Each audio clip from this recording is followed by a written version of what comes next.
Good afternoon, everyone. I have a couple things at the top, and then I'll hand it over to our guest today. Today, the Vice President and the White House Office of Gun Violence Prevention are hosting community violence intervention leaders from across the country to recognize their efforts in reducing and preventing violence and ultimately saving lives. God bless you.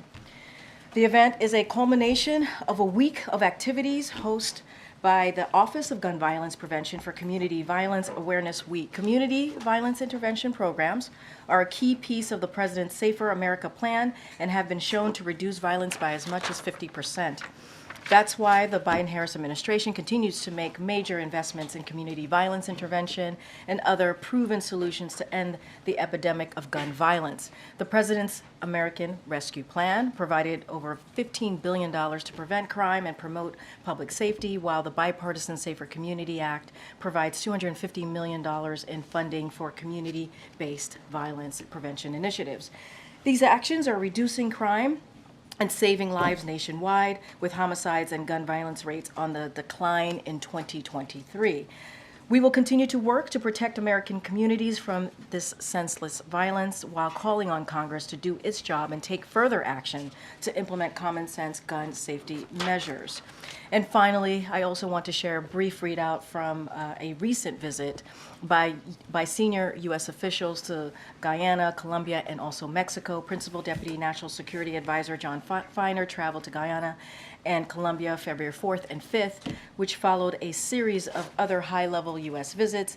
In Guyana, he met with President Ali and Caribbean Community CARICOM Secretary General Dr. Carla Barnett to reaffirm U.S. support to Guyana's sovereignty to advance economic and security cooperation and to discuss CARICOM's priorities for their February 25th meeting.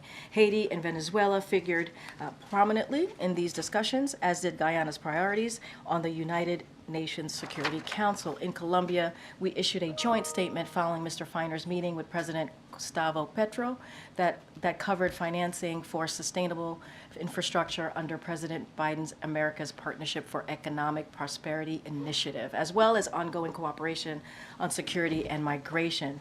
The statement reaffirmed support for competitive and inclusive elections in Venezuela and implementation of the Barbados Agreement between representatives of Nicolas Maduro and the Unitaria Platform. Mr. Feiner expressed appreciation for Colombia's continued effort to promote dialogue, but also underscored the need for the international community to support an electoral process free of harassment and intimidation, where all candidates are eligible to run for office. Turning to Mexico for a second, White House Homeland Security Advisor Dr. Sherwood Randall led an interagency delegation to Mexico February 6th and 7th.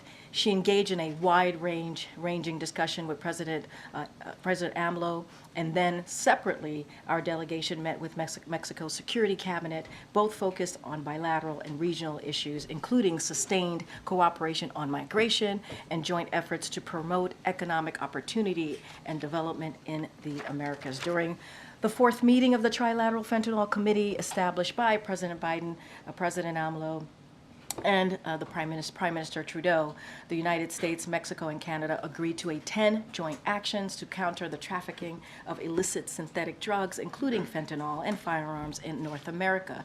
These are outlined in our joint statement that was issued yesterday. On February 7th, Treasury designated one of Ecuador's most violent gangs and its leader for fueling the recent surge of violence in Ecuador. The sanctions are just one part of the significant assistance we are providing to our Ecuadorian partners as they confront transnational organized crime and illicit narcotics. Finally, allow me to once again pay respect for the people of Chile as they mourn the loss of former President Sebastián Piñera. Our prayers also go out to all in Chile who lost loved ones to the wildfires and forced thousands to leave their homes. The United States is supporting firefighters by deploying technical staff, by providing satellite imagery, and offering funds to the purchasing firefighting equipment, and we stand ready to do more. With that, thank you for your patience. I will turn things over to my colleague, Ian Sams from the White House Counsel's Office. Ian? Thank you, Karine. Good to see everybody. Thank you for coming. Sure, thanks. I want to start by talking about a few things that I think are important for you all to hear and for the American people to hear. The president spoke powerfully about this last night. After a long investigation that turned over every stone and explored every theory, the special counsel decided that there was no case there. Notably, he said this would be true whether President Biden was president or a private citizen. The special counsel's assignment when he was appointed was to determine whether any criminal conduct occurred. He found it didn't. That was the finding. The case is closed. I want to read you something from none other than Ken Starr, who most people in this room will remember is the independent counsel who investigated former President Clinton. After that investigation, here's what he said to Congress, quote, "What I see the conclusion as being is just a determination that no criminal charges would be brought. Period. Full stop. That is it. It's all over at that stage," end quote. That rings true here. The special counsel report goes on at length about the president's unprecedented cooperation in this case. I want to share a few things about that because I think it's very important. One, when the classified documents were found, it was self-reported. The president directed his team to ensure that any classified documents were returned immediately. Why did he do that? Because the president takes classified information seriously. He always has. He did not intentionally take classified documents. He understands documents like that belong with the government. He never made any attempt to obstruct. Two, he took unprecedented action to get the special counsel what he needed. He opened up every room in his family home and his beach house for comprehensive FBI searches, a first time in history. He sat for 2 days of interviews. An interview that I'll add, and the president talked about this last night, took place the day after the brutal attack on Israel. The president was managing an intensive international crisis. You just heard the vice president talk about this. He answered dozens of follow-up questions to the special counsel in writing. 3, he didn't exert executive privilege over any contents of the report. He was transparent. He had nothing to hide. There was a long, intensive, and in many ways, yes, excessive investigation. But for context, you should all remember, in the case of former Vice President Mike Pence, who had a very, very similar incident occur right after President Biden, the case was closed within a few months. It was a brief, one-page letter to Mike Pence.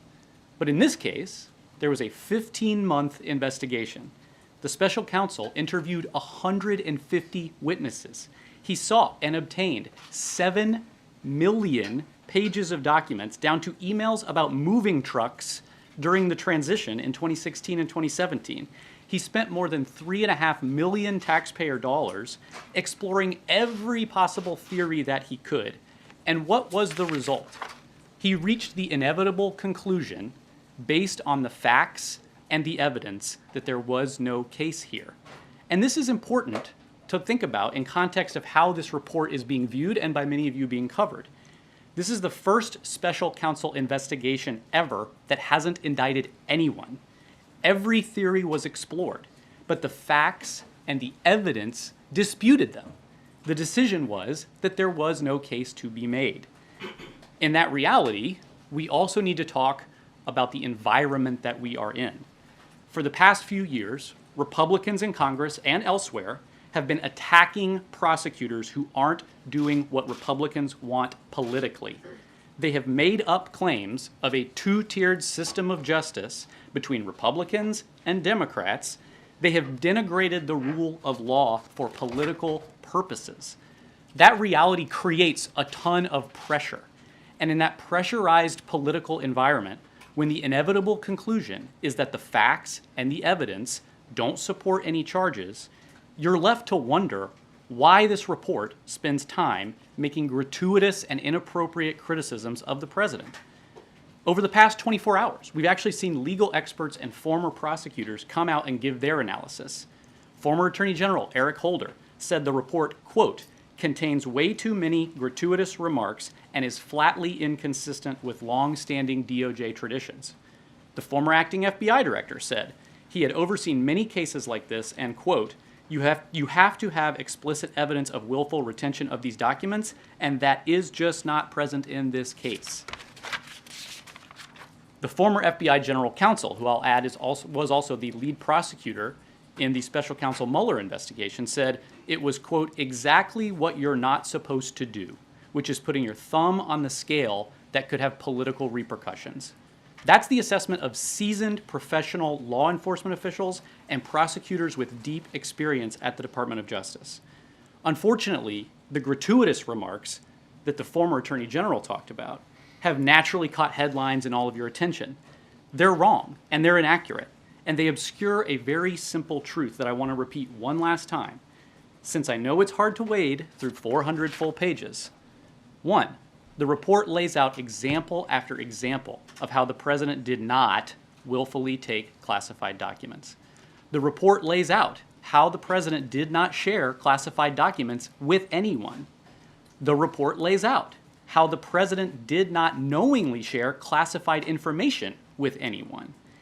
On page 2, which I know you all read, the report argues that President willfully retained materials. But buried way later on page 215, the report says, and I quote, there is in fact a shortage of evidence on these points. 200 pages later. Put simply, this case is closed because the facts and the evidence don't support the theories here. The gratuitous comments that respected experts are saying is out of line are inappropriate. And they shouldn't distract from the fact that the case is closed and the facts and evidence show that they reached the right conclusion. With that, I'm happy to take questions. Just a couple of housekeeping. When and whom was the president briefed about on the contents of the report? The president was briefed by his lawyers. And second, the president, and as you mentioned again, you thought some of the characterizations were gratuitous. Does the president still have confidence in Merrick Garland after selecting her to be put in this position?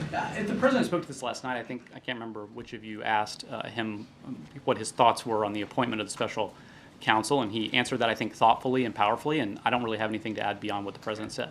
And just finally, does the president support the release of the entire transcript of his interview to put to rest some of these things that you think are being overlooked? Yeah, it's a reasonable question. I think that it's important to know that we're dealing with classified materials in this conversation. There are classification issues there. I don't have any announcement on, releasing anything today, but it's a reasonable question, and there are classified stuff, and we'll have to work through all that. So, but once you can work through, like, say, a redacted version, would the president support the release as long as you can obviously keep what needs to be kept secret? Well, we'll take a look at that and make a determination. Thanks again. 2 questions. First, you said in the topper that the president takes classified information seriously, and the president said last night that he never discussed classified material with anyone, but the special counsel's report said that on 3 different occasions he did discuss it with his ghostwriter. I understand it didn't meet the bar for prosecution, but how do you reconcile the president's statement with what's in the report? Sure. Well, if you read the full report, it actually gets into each of those 3 instances. I think Justin rightly points out that we're talking about 3 instances out of 250 pages of evidence that they're talking about criticizing. I think it's important to look at those 3 examples. 2 of them are his own notes to himself in his personal diary that he was reading about to his ghostwriter for his memoir, for a memoir about his life after his son Beau died. And he was reading these passages that he had written to himself to share information with him, and he took pains, and the report lays this out, to express how sensitive some of the information was and that we should be careful with it. And of those 2 passages from his diaries that he talked about with his ghostwriter, weren't in the book. There's no classified information in the book.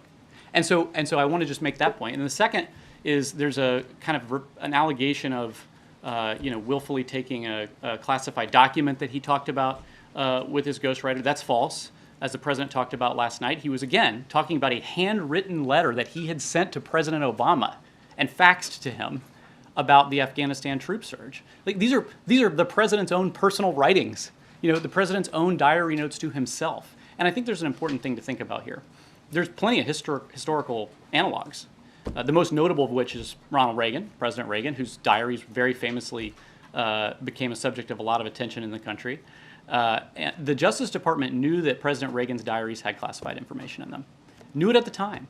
He took those diaries home. He read those diaries to people. He shared the actual physical copy of the diaries, which the special counsel report talks about. Joe Biden never even gave custody of his notebooks to anybody, and they never even asked for those diaries back, and they never launched an investigation. And why is that? It's because historically, going back to the beginning of the country, presidents keep diaries. We should want our presidents to be thoughtful and deliberative about the decisions that they make on the most consequential issues of our time.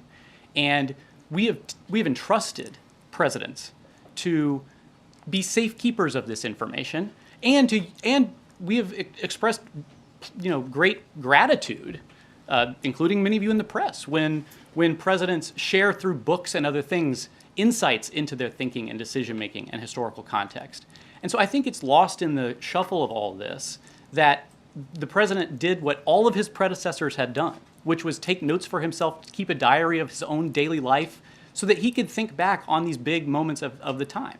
And so, that's important to know about this allegation that there was sharing of classified Right, is your information. contention that just because the president rewrote classified material in his own words and then shared it with somebody who didn't have the security clearance for it, that it was okay? Well, let's look at the report. I mean, we talked a lot about the report. I understand it's long, 400 pages. I'm not sure how many people in this room have read the entire thing.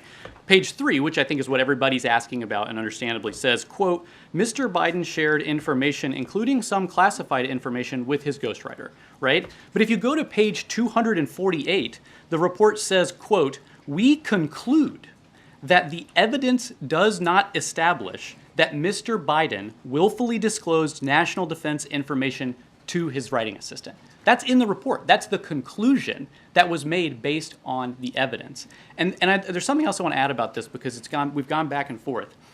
On page 1 of the report, it says the president willfully retained classified marked documents relating to Afghanistan.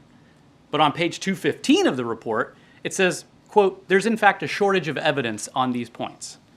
On page 5 of the report, everybody read that, first few pages, says, quote, Mr. Biden's memory was significantly limited. But here's something that everybody should make sure that they see.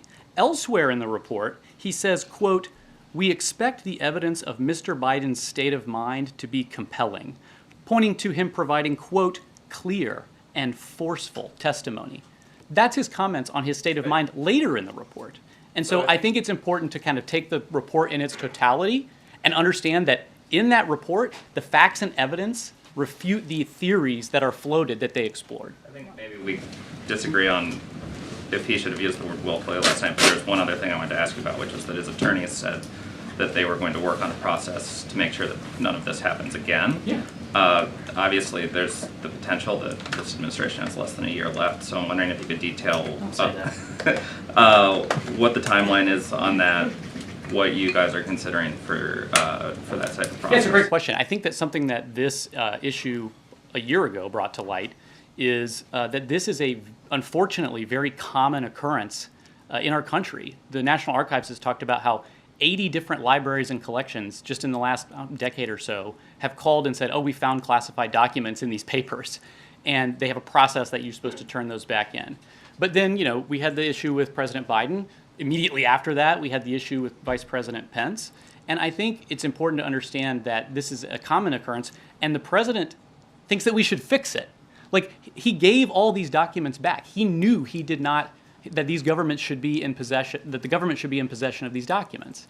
And so what we're going to do is the president's going to appoint a task force to review how transitions look at classified material to ensure that there are better processes in place so that when, staffs around the building are rushedly packing up boxes to try to get out during a transition as quickly as possible, at the same time and up until the very moment that they're still governing and doing matters of state, they're going to try to make recommendations that can be fixed, and he's going to appoint a senior government leader to do that. We'll have more on that soon. In 2017 that he had classified material downstairs.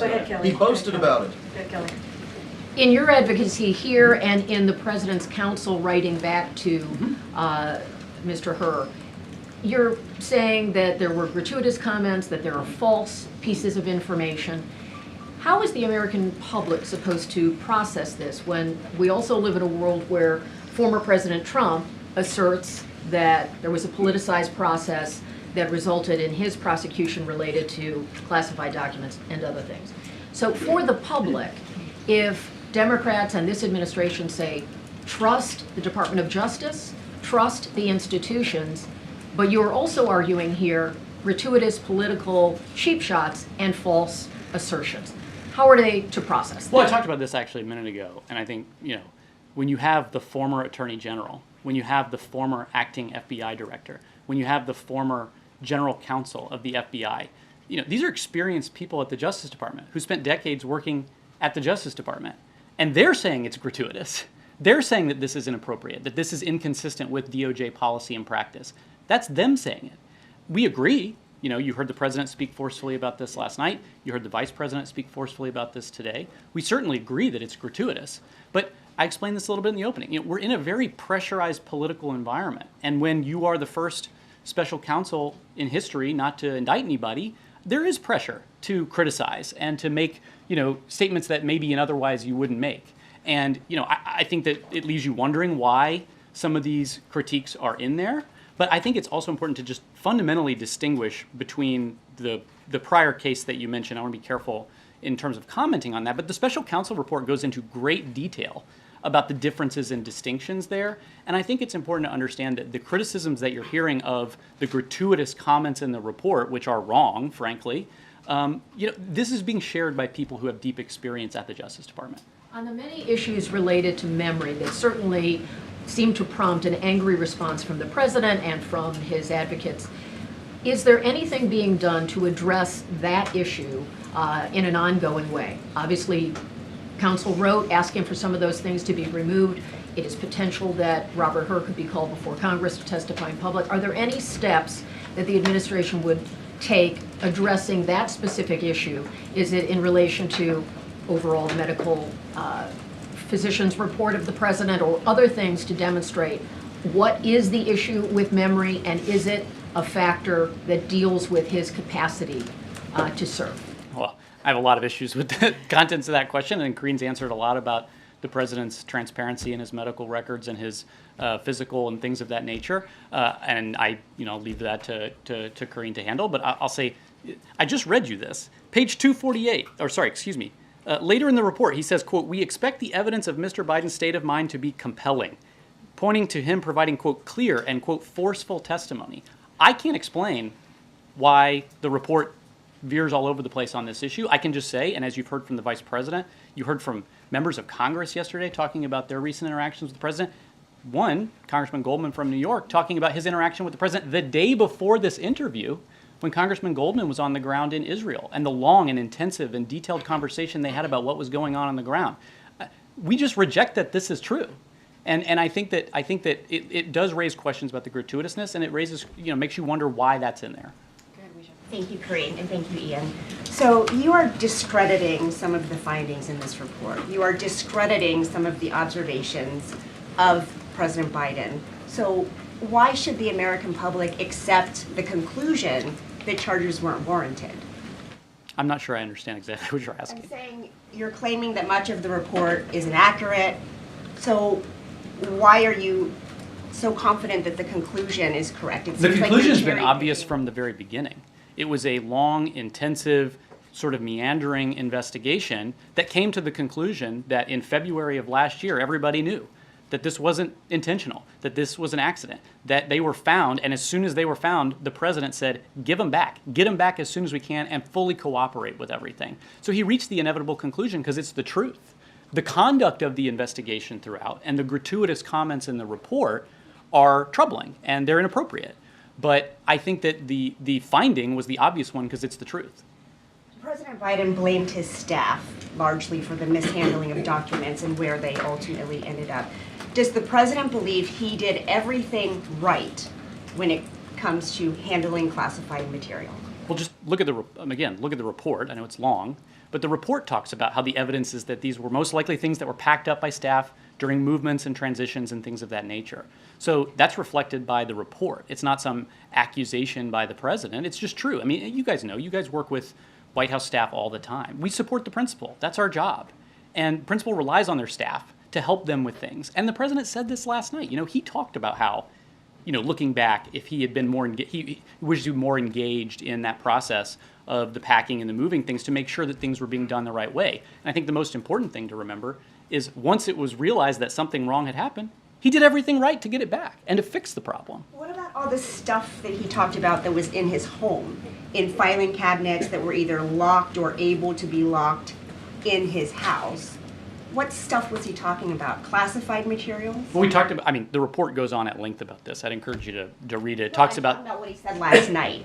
He said the stuff in my house was all in filing cabinets that were either locked or able to be locked. Didn't he put them in his home? I'm not really following the question. I think that what's clear is that, and I told this to Justin a minute ago, he had his personal diaries that he had. Of course he has his personal diaries. The documents that were taken were jumbled up in boxes and found inadvertently in places, and that's what happened. So We gotta move on. Good. Yeah, thank you. How concerned is the president and the team here that the, quote, gratuitous comments are going to damage him, damage public perception of him? I think the public is smart, and I think that they can see what's going on. I think that they see a president who fully cooperated. I think they see a president who did the right thing and made sure everything got back. And I think that they see that this was a long investigation that ended without a case to be made. And, I think that they can see and understand, when people are gratuitous and make comments that they shouldn't make and that are beyond the remit of a prosecutor to do. I think that they understand that. And I think that they'll understand that the president did the right thing here. If the 7th and 8th were obviously, or 8th and 9th were obviously like very busy days where the president was overstretched, taking calls in the middle of the night, all of this, why continue with the interview with her? Why not do it on another day? Why give him the opportunity to have these lines in the report about lapses, about timelines? He should have thrown up roadblocks. Is that what you're saying? I'm saying he committed to it, couldn't and special counsel, and like, hey, the world is on fire. Could we do it another day? I'll tell you what's interesting about this, and this is oddly not in the report, is at the beginning of his interview, the special counsel told the president, I understand that you're dealing with a lot of things right now, and I'm going to be asking you questions about stuff from a long time ago. I want you to try to recall to the best of your abilities, things of that nature. That's often what prosecutors would tell witnesses. So he understood that, but the president was going to commit to being cooperative. He talked about this last night. He wanted to make sure he had everything he needed, and he didn't want to throw up roadblocks. We gotta move on. Good. Thanks, Karine. Just a first question. Has the president read the entire report, and when was he given the report? Did he review it when his lawyers did the privilege review? And do you have any just context on when he himself found the findings of it? We received the report yesterday from the Justice Department and formally sending it over. Obviously, the president's lawyers were doing the privilege review that we disclosed to everybody was happening and disclosed when we had concluded it. And so I think they were they had briefed him on the material as the client, as is typical in a legal case. And then we received the full report yesterday. The president's been pretty busy. I'm not sure he's read 400 pages. I'm not sure how many folks in this room have read all 400 pages of it, but he certainly is familiar with the contents of the report. Just one quick follow-up. The president was animated last night, rejecting the idea that he did not remember when his son died. Can you provide a little bit more context about, was he directly asked in the interview by the special counsel for the dates? Was it part of a broader conversation? I just think some additional context to understand what is in that report might be helpful. Yeah, the president was pretty clear last night, and I think that the American people have heard from him for years about the pain and the suffering that they went through when Bo passed away, and the gravity of that. And I think to suggest that he couldn't remember when his son died is really out of bounds. The conversations in the interview back and forth, he's being asked about, file folders from a basement and how did they get there and what is that and what were you doing around that time and things of that nature. I don't want to, just to be very careful, I don't want to get into specific things while it's still in a classification process. But, it is safe to say that, of course, the president knows when his son died. So do you have any sense of why the special counsel would write explicitly in the report that the president was unable to recall when his son died? You'd have to ask the special counsel why he chose to include that. Thanks, Karine. Thanks, Ian. So you said that you told the special counsel that the criticisms of President Biden were inaccurate, gratuitous, and wrong. So how did the special counsel respond when you told them that? I put out his report. So they ignored it. I'm unaware of any changes that were made in response to our very strong, forceful, and rooted in evidence arguments that we provided. And you had just mentioned how these interviews happened shortly after the October 7th attacks. The president mentioned it last night. In mentioning that, does that mean that possible memory lapses happened because he was so distracted by what was happening overseas? Or do you dispute that he had any memory issues during those hours of interviews? I dispute that the characterizations about his memory that were in the report are accurate because they're not. And I think the president spoke very clearly about how his mind was on other things. I mean, he was dealing with a huge international crisis of great global consequence. And, he was trying his best to answer questions in this interview because he wanted to be fully cooperative. So there were no memory lapses during... I think there's something important that people should remember about the way that sort of interviews like this happen. God forbid, one of you guys ever have to get interviewed by a prosecutor, and I hope you don't.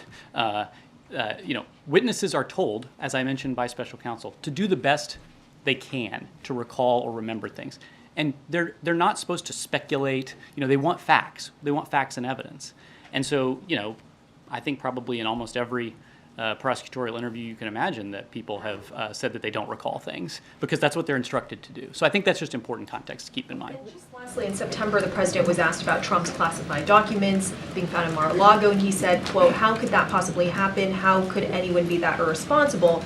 But there were classified documents found in the president's garage in a damaged cardboard box. So would that be considered irresponsible? Look, I think the president made clear that he gave everything back as soon as he found out that he had it. And so I think that it's fundamentally incorrect to try to analogize the situation, or and frankly, the report says that too. And the idea that that he did anything except be totally cooperative and to take great strides to ensure that the classified documents were returned speaks for itself. Okay, good. Thank you. Ian, the vice president referred today to the report as being politically motivated. Is that the position of the White House, that this report was politically motivated? Well, I saw the vice president's remarks. I thought they were very powerful, and I talked about this a little bit at the top of our conversation here today. There's an environment that we are in that generates a ton of pressure because you have congressional Republicans, other Republicans attacking prosecutors that they don't like. And it creates, a need. If you're going to determine that charges weren't filed, people are human and they're thinking through, what do we need to do? And, it leaves one to wonder exactly why he included a lot of the criticisms that were in there. Also, with regard to the staff, President Biden has had some staff members who've worked for him for decades. He referenced their mistake last night. Has he had a visit with any of these staff members? Do the staff members who are responsible for taking those documents to his house, do they still work for the president? Have there been any consequences? Well, I think I talked about this also before. I mean, this is an issue that has plagued administrations of both parties for 50 years, where accidentally things get shuffled up and taken and removed. And the archives has, literally they put a frequently asked questions page on their website about what you do if you find them accidentally. That's how often it happens. And, he gave them all back as soon as he found out about it. We understand that mistakes happen sometimes. I'm not going to get into sort of individual witness or parsing like that from the report. It didn't happen for President Obama, President Clinton, President Bush Sr., or President Bush Jr. I don't know if 3 people makes it a common. That's actually not true. Officials from all administrations from the past, half century or so have had this accidentally happen. But you're parsing 2 things. You asked me about the fact that, and the report states this clearly, that this was likely the result of inadvertent packing by staff. And you asked exactly about the staff issue, and so I'm responding about the staff issue. Okay. And you can't say whether the staff still work for President Biden? Well, I'm saying that the question you're asking about the frequency and normalcy, unfortunately, of mistakes like these being made, they happen. And what matters is how you respond to it. And when you find out that there was a mistake that was made, you give everything back, and that's exactly what was done. Thanks, Ian. What does it say about Merrick Garland's judgment that he appointed someone who ultimately put out a report that was so egregious, so inappropriate, and flouted department regulations and norms? I think the president actually answered this question last night. I'm not sure which of you asked him it, but he talked about, his views on the appointment of the special prosecutor, and I really don't have anything beyond what he said. Two things I was hoping you could quickly clarify. The report says that in 2017, the president told his ghostwriter that he just found all the classified stuff downstairs. Why did he not report that at the time? Well, and this is included in the report as well, if you read through it. The president was talking about a handwritten letter that he had sent to President Obama that he faxed to him about the Afghanistan policy in 2009. And he says, and this is in the report, that he said last night, I should have said sensitive. I should have said, really careful, more careful language about that, because he was talking about something that was a personal, like a letter he sent to the president. So in his mind, it was sensitive, but what he said was classified. Yeah, this is in the report. They talk a lot about how, the president actually took great care when talking with his book writer to note things like, hey, you need to be really careful with some of this stuff. I'm not entirely sure about it.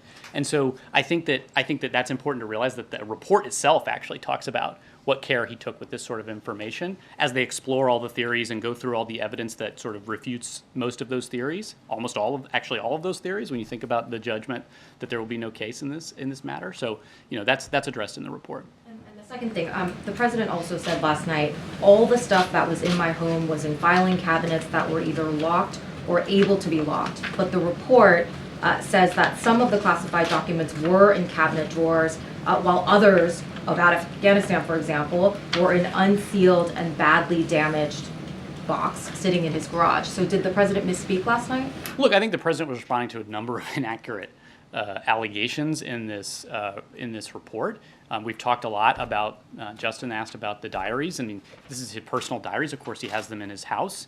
So, I don't have anything kind of to add on what he said last night. I want to follow up on the vice president's comments on, you've been saying gratuitous. She said politically motivated.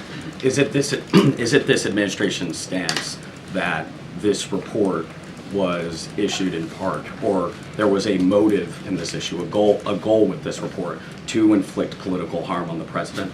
I think that you have to look at we talked about this at the beginning of our conversation today.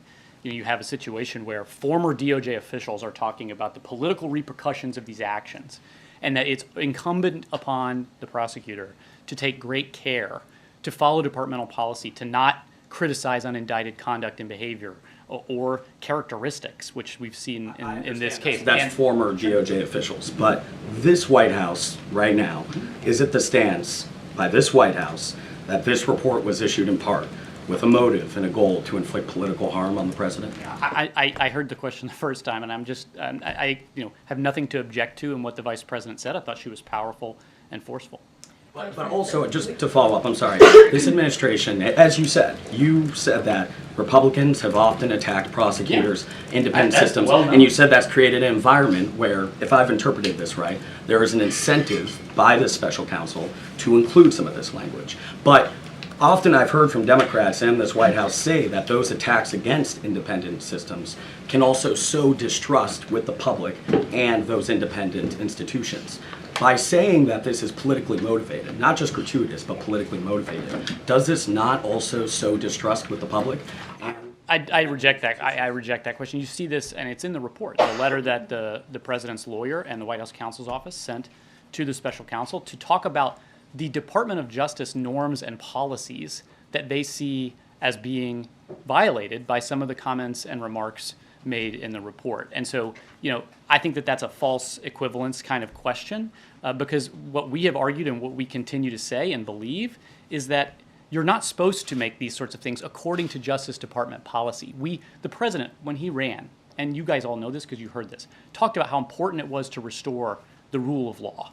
And he understands that. And he talked about this last night, to MJ's point, about the appointment of the special counsel and sort of how he felt about that.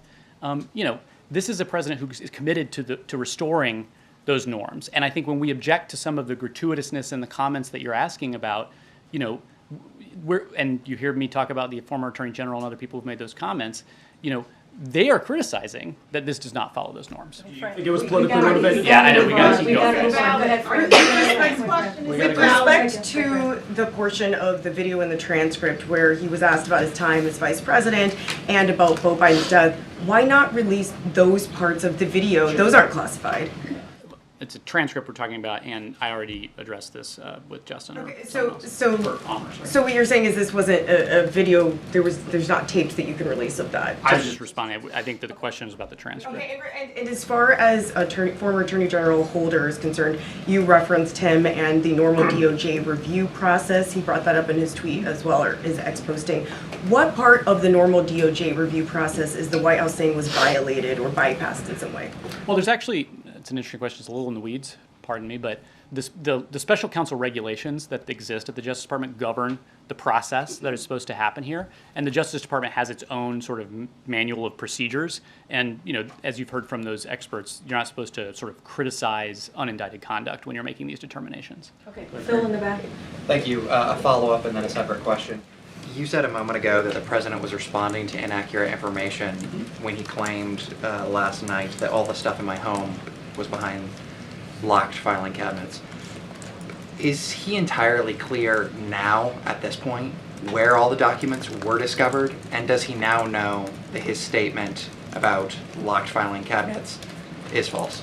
The report lays out in 400 pages of detail all of the evidence and all of the review that they conducted in looking into this matter. The president made sure that all of the classified documents that were found were returned promptly to the government, which is what you're supposed to do, which is why this is the inevitable conclusion that there is no case here.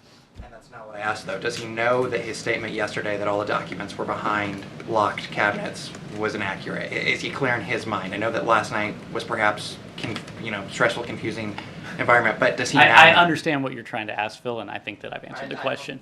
So I have a separate follow-up question, and that is, my follow-up question after that lack of a response was, there was an eye-popping moment in the report specifically about the president's ghostwriter, and that was that after he learned that the special counsel had began an investigation, he deleted some of his recordings. Now, those recordings were able to be recovered. What I'm curious about is, can you say definitively whether or not the president or anyone else at the White House was in contact with his ghostwriter? This is in the report. I mean, read the report. In the report it says that they sought this, they looked into this, and that they didn't. So that's in the report. They were not in We're going to wrap this up. Go ahead, John. Thank you, Karine.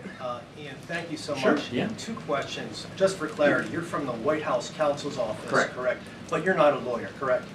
That's correct. I'm a spokesperson. Okay. Any chance that we'll get the White House counsel to come out here and answer questions directly? Should I be offended by that? I mean, I get offended all the time. I know. I mean, what? I mean, come on. You did say something that was factually incorrect, Ian. There has been a previous special counsel probe. John, finish your question, please. I was asked to come today by your colleagues in the press corps, and we happily obliged. As you know, former President Trump, he was charged with a slew of criminal charges related to classified documents in his possession, including counts of willful retention of national defense information. In this report, it's made clear by the special counsel that President Biden willfully retained and disclosed classified material. He kept it in unsecured locations after his vice presidency, which presented, according to the special counsel, serious risks to national security. So my question to you, Ian, is can you explain to every voter out there, every American, why it is that President Biden essentially is let off the hook and former President Trump is now facing these slew of criminal charges, which seem to most people very similar? Great wind-up, John. I mean, really a good wind-up. I talked about this already. Page 1, willful retention. Page 2, 15. There is, in fact, a shortage of evidence on these points. The report itself goes through in great detail the facts and evidence that led to the obvious conclusion that there was no case here. The report itself answers the question you're asking about the distinction between 2 cases, as you guys have heard us from the White House say for a long time. We're very careful about commenting on certain cases like that. Just, I would encourage you, perhaps all of you, read the report. I've read the report, and that's the reason why I asked that question. And the reason why so many people seem confused, because you hear willful retention of national defense information related to Trump, willful retention of classified material related to President Biden, and yet one individual is facing a criminal trial being brought by the Department of Justice in Fort Pierce, Florida, and the other one is not facing any charges. Sure, and I think I've talked to many of you guys in the room over the last 24 hours about this. The allegation that there was willful retention of documents is refuted by the evidence in the report.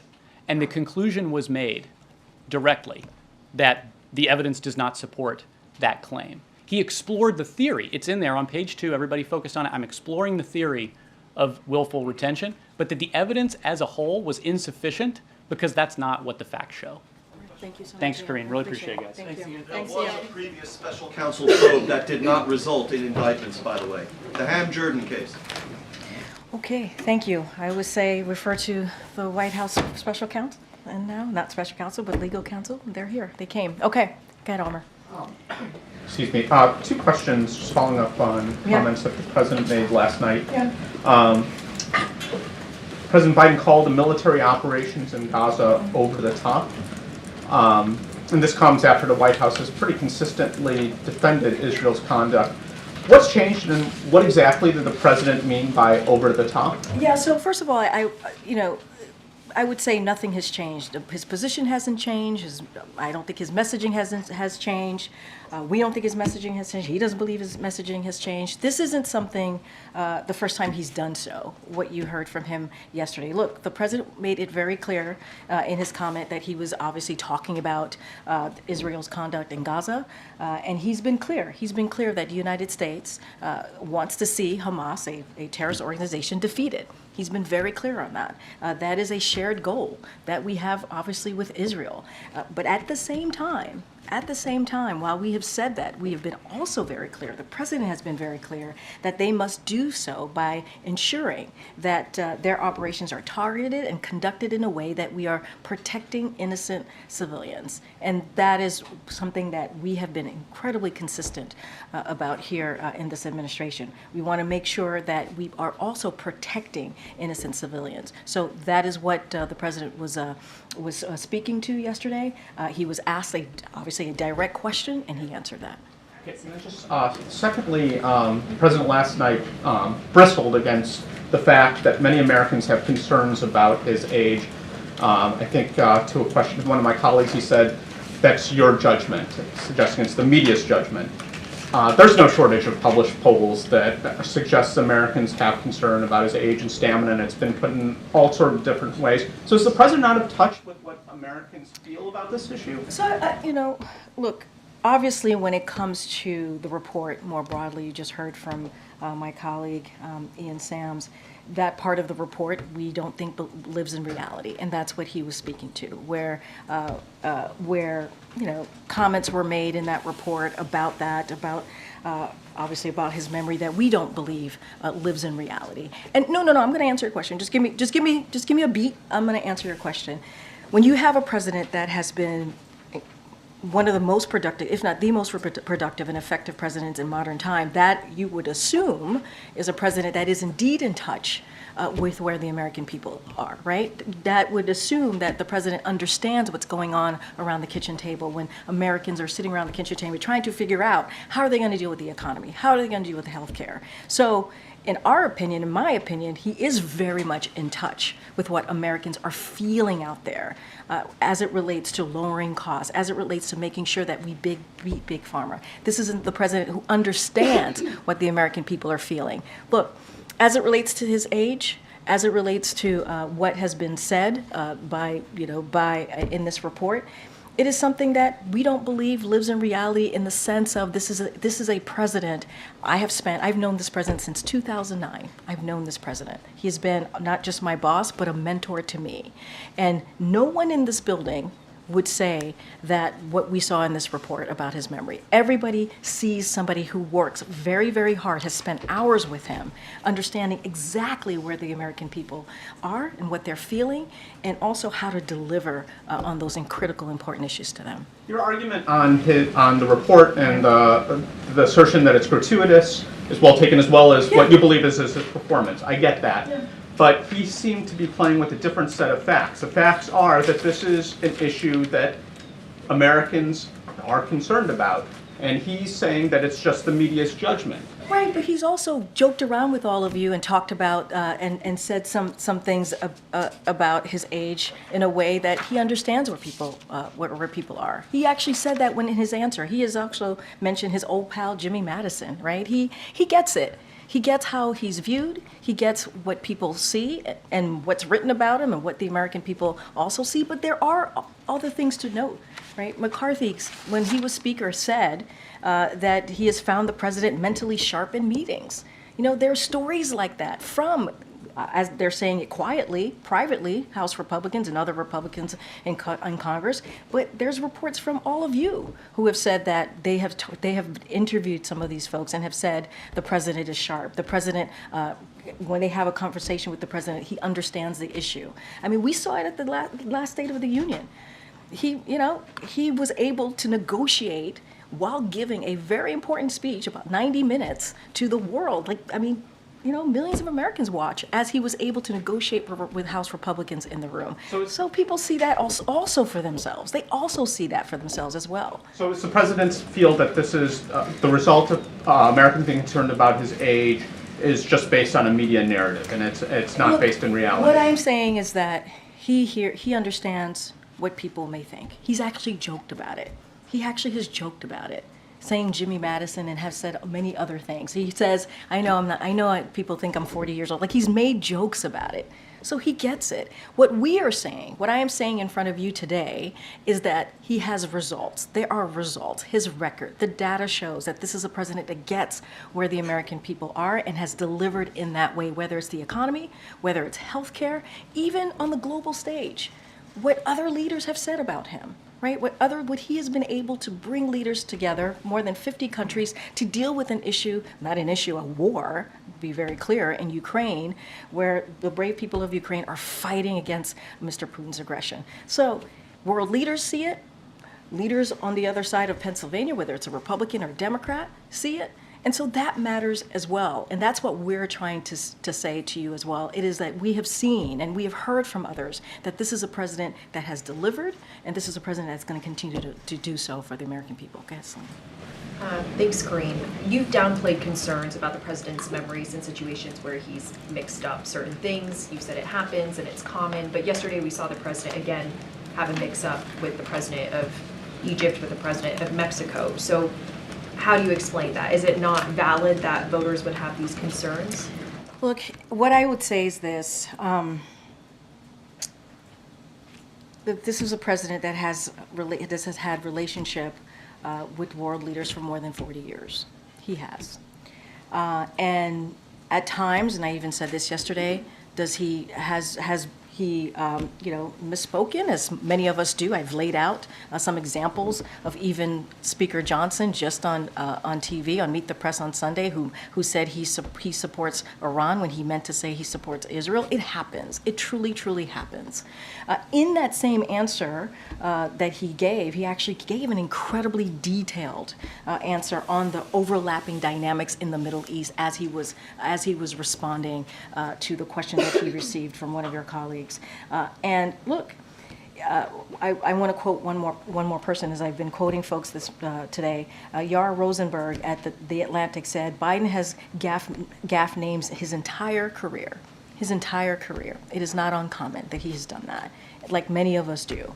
And he said he was clearly talking about Egypt and named Sisi and laid out his policy and the broader issues in detail. Twitter just isn't interested in that, right? And so look, this is a president who has the experience. You've heard me say this, he's been senator for 36 years. He's been obviously vice president for 8 and now president. He has these long relationships with leaders.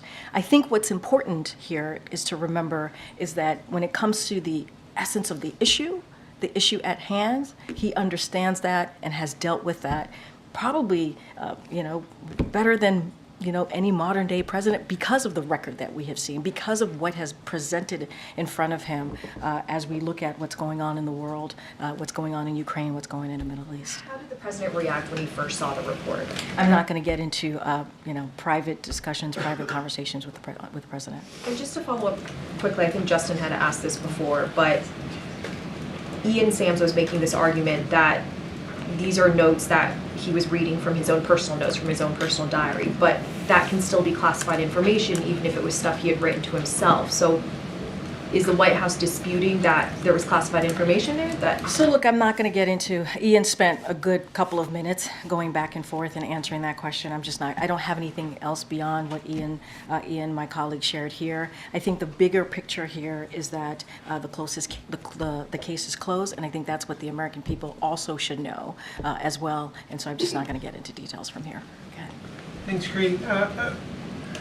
With concerns about the president's age, are there any plans within the White House to have him engage more with the press, engage more? He decided not to do the interview before the Super Bowl that many presidents have done. Has there been any considerations about revisiting that or other sorts of engagements to, as you said, many people in the White House do not see the image of him that the report depicts? Are there conversations about trying to change that perception among the American people? I mean, look, you saw, your colleagues were, I think, were you in the room, Tyler, yesterday?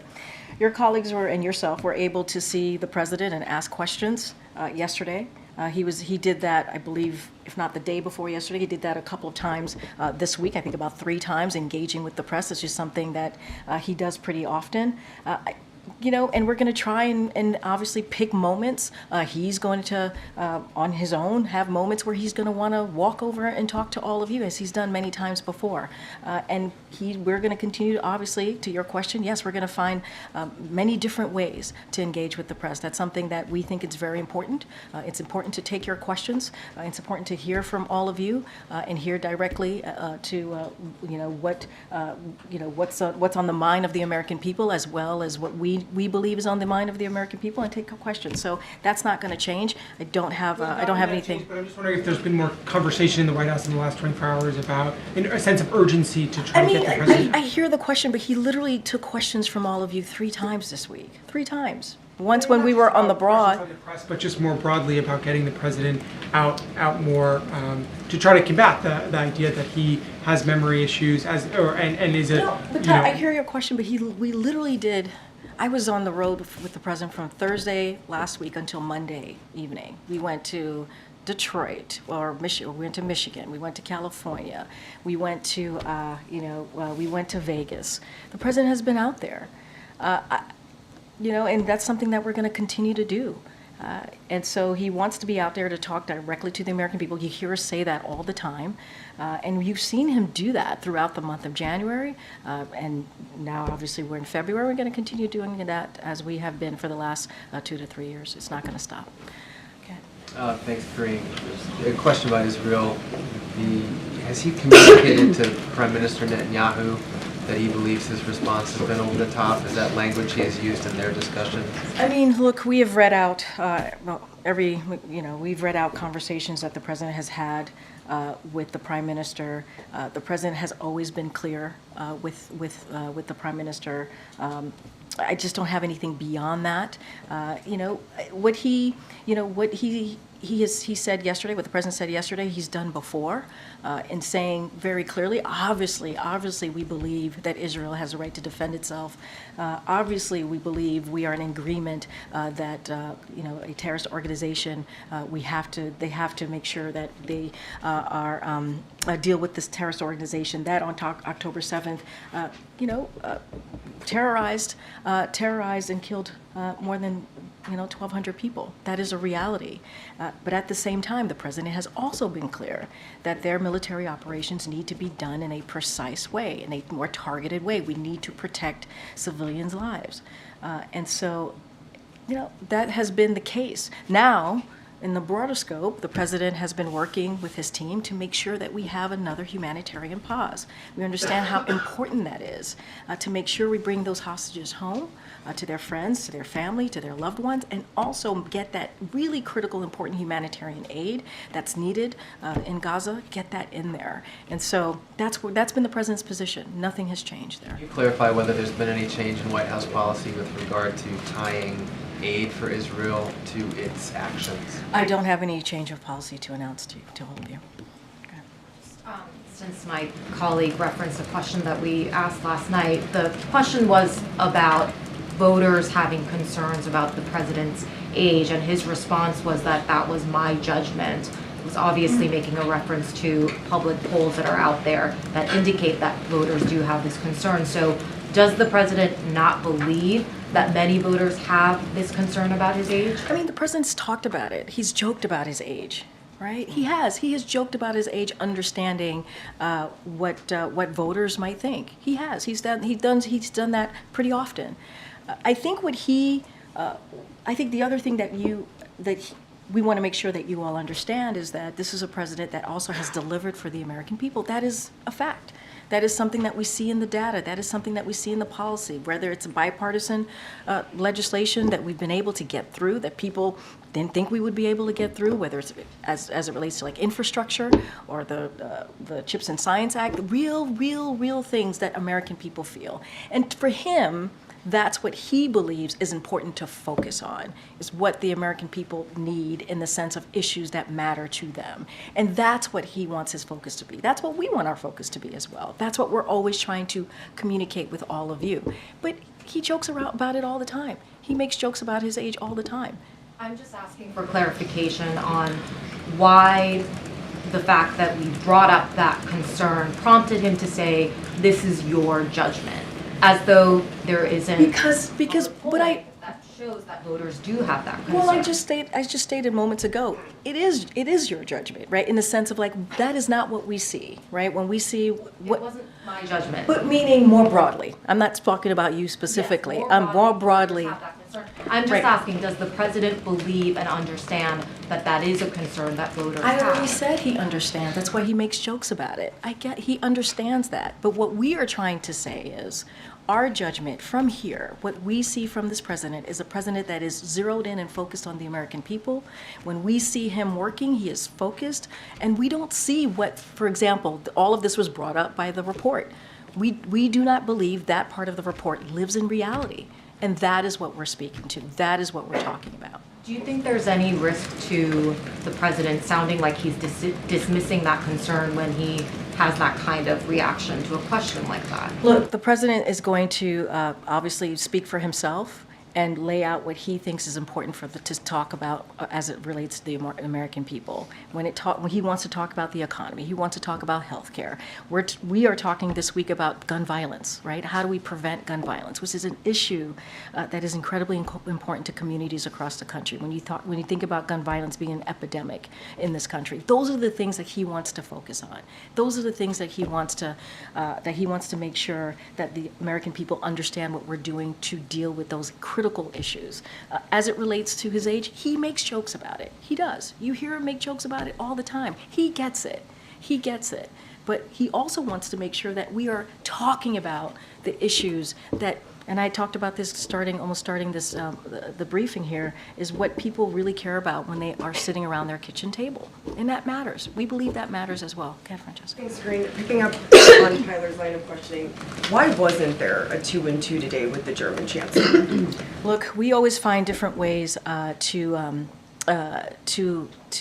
engage with the press when we do these types of bilats. There are many things that come into consideration, and with this trip, there was no 2+2. You're going to see, obviously, there's going to be some of your colleagues going to be part of the pool spray in a couple of minutes, not too long from now, and so you'll have an opportunity to see the two of them. Look, every visit is different. And they're different for different reasons. It's not just us. We have conversations with other countries that the leader, obviously the leader of the team of the other country. This just happens to not have a 2+2, but that's not always the case. And yesterday, when you made light of the president's verbal flubs, had you been briefed on the special counsel report or seen it at all? Nope, not at all. And what do you mean when I made light of the president's verbal flubs? Well, you made some jokes in response to questions about the president confusing world leaders with deceased world leaders, and What I did was I tried to state very clearly that, and yes, I did it in a light way because it does happen to many people. And I actually talked about one of your colleagues that I do it to all the time. And so, look, I just want to be very clear. This is a president that is very much focused on the American people. He is very much focused on making sure what he was elected to do gets done. With the promises that he's made to communities across the country gets kept. So I just want to make sure that is made also very clear. And finally, in response to the special counsel report, one of the president's Republican presidential rivals, Nikki Haley, has called for a mental competency test for the president. Is that something that the White House is actively considering as a way to try and put to rest some of these allegations about his memory lapses? I mean, look, I'm not a medical doctor. So certainly I'm not going to stand here and make opine on tests or anything of that nature. What I can say is that, and I remember talking to the president's doctor last year when I was asked about a cognitive test when the president's physical came out, and he said to me, and I'm paraphrasing because this was over a year ago at this point, that because of the president's actions every day, what he deals with world leaders, the domestic issues that he has to deal with, he believes that shows, right? That shows that the president is very much active and understands what's going on, right? And didn't believe that a test like that was warranted because of just who he is as president of the United States and everything that he has to deal with. But again, I'm not a medical doctor. The president's going to continue to be obviously transparent when it comes to his physical. We were the last 2 years. He'll have one this year, and when the time permits, obviously, or when the time comes, we'll certainly share that. Thank you, Karine. Last night, soon after the president's remarks about Israel, the administration announced a national security memo that calls for the State Department to obtain written assurances that countries that receive weapons from the U.S. will use those weapons in accordance with the law of war.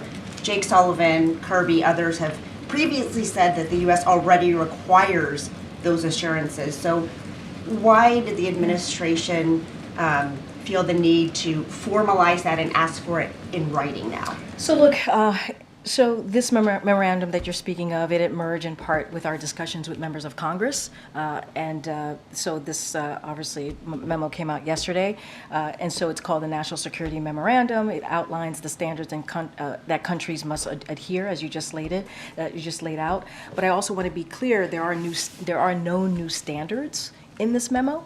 We are not imposing new standards for military aid. That's not what is in this memo. Instead, we are spelling out publicly the existing standards by the international law, including the law of armed conflict. So we are also, one thing that we are doing is creating a new annual report to Congress that members have requested. This is in request because of the interest of transparency. So this is in line with conversations that we have with the congressional members as we try to really work together in a way that makes sense and moves the ball forward. But this is not new standards. This is something. These are things that already exist. To your point, that is now in writing. And then we did create a new annual report for more transparency. If Israel doesn't sign off within the deadline of 45 days, because it is involved with active conflict, will the U.S. aid be cut off immediately? So what I can tell you is that we did brief the Israelis on this. They reiterated their willingness to provide these types of assurances, so those conversations are happening, and they obviously they reiterated their willingness for the assurances. Okay. One more. Okay. Thank you, Karine. If the special counsel says President Biden has got significant limitations on his memory, then who is helping him run the country? The President of the United States runs the country. The Commander-in-Chief runs the country. How can he be trusted with the nuclear codes if, I get that you're saying that nobody in the building would say that he's got an issue with his memory, but just the little part of what we get to see, He has made mistake after mistake after mistake after mistake on camera this week. So I'm going to be very clear here. The reality is that report, that part of the report, does not live in reality. It just doesn't. So the special counsel is lying about the president's memory. It was gratuitous. You heard from Ian Sams, my colleague. It is unacceptable, and it does not live in reality. That is just the facts. And look, it is a closed case. That is what the special counsel said. And what matters is that the president in the last 3 years has delivered on the economy, has delivered on health care, has turned this country around after the last president left us with an economy that was in a tailspin. That's what we were dealing with. That's what we were dealing with. If you think about the world leaders and issues that have been going on in this country for the past 2-3 years, not in this country, in the world, right? When you think about Ukraine, the president was able to bring together NATO allies.